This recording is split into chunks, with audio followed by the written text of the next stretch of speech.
আপনার সন্তানের চাকরি হচ্ছে না, অনেক চেষ্টা করছে কিন্তু কিছুতেই চাকরি আর হচ্ছে না। অনেক ইন্টারভিউ দিচ্ছে কিন্তু ইন্টারভিউতে আপনার ছেলেকে ডাকছেই না।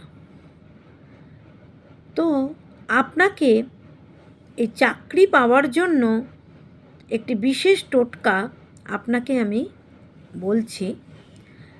এটা আপনি বৃহস্পতিবার দিনকে এই টোটকাটা করবেন।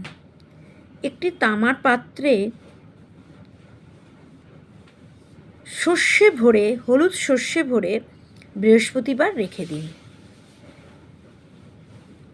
আপনি একটা বৃহস্পতিবার রাখার পর আপনার ছেলের নাম করে এবং মা লক্ষ্মীর কাছে মনস্কামনা জানিয়ে এই তামার পাত্রে রাখা শস্যটি রেখে দিন।